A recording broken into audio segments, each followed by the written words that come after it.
I am here with Ara Vasquez. She was formerly running for LA City Council, and she was also a former commissioner for LA Water and Power. Ara, if you could introduce yourself and maybe tell us a little bit about some of your path. I'm originally from Colombia, and much of my upbringing was around serving other people with my family. They were, really, really involved.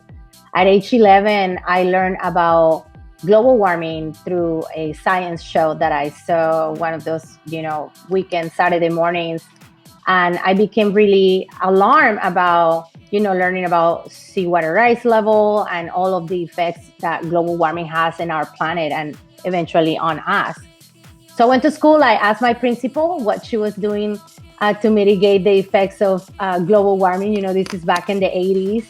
Yeah. And, she turned this question around to me, which was the question that transformed my life, which is, what are you going to do about it? You have accomplished some really great things and important things within the world of climate change environment. So I wanted you to also kind of touch on that. When my family and I first immigrated from Colombia, escaping the narco war and, the war on drugs, we went to New York. I worked for a Congress member, and eventually I became really sad to see that the system wasn't really working for people like me. For example, I'm a woman of color. I'm an immigrant. I'm a working class woman.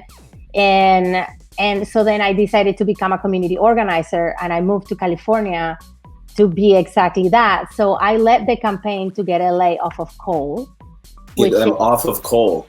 Wow. Off of coal, which is LA being the second largest city in the country, was sending over $550 million every year out of state to Arizona and to Utah to purchase coal. When you mentioned you being an immigrant and a woman of color, you being the commissioner wasn't just some ordinary feat, correct? Like, you really broke some barriers arising to that position, correct? Yeah, so I became the youngest commissioner, the first Afro-Latina from Colombia, and the first Afro-Latina. Also, wow. I became the first organizer to ever be appointed as a commissioner. Usually, commissioners are people that have a lot of money, they're white males in general, and are people that hold a pretty strong political power in the political scene in Los Angeles. So I was more of, like what people call me, the commissioner of the people, You feel very strongly about local elections in particular, right? You told me that, the bigger ones are more sexy, but, the local ones. That's the very reason why I decided to run for city council. Because locally you can do so much and accomplish so much. Our budget, for example, we have a $14 billion budget in Los Angeles. Wow. That goes to parks, fixing streets. The fact that we can have festivals in parks, for example, is also part of this. The city council needs to decide that.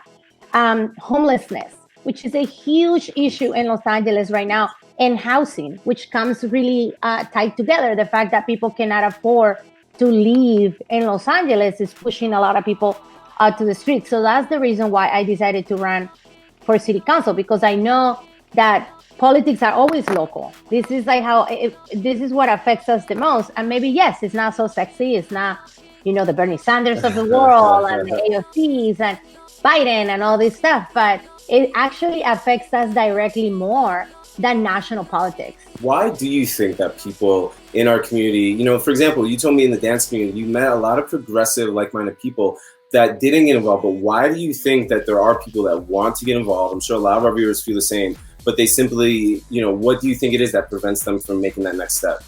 Well, number one, we stopped teaching civics and politics and almost history and geography in public schools. Yeah. So our children are growing up not knowing how a bill gets passed, not knowing who their city council member is, not knowing what district they live in, not knowing what a city council member does, or a congressperson or a senator, not understanding the levels of government and how it works and how it works and relates to you. There is kind of a need for a collective conscious shift in our culture.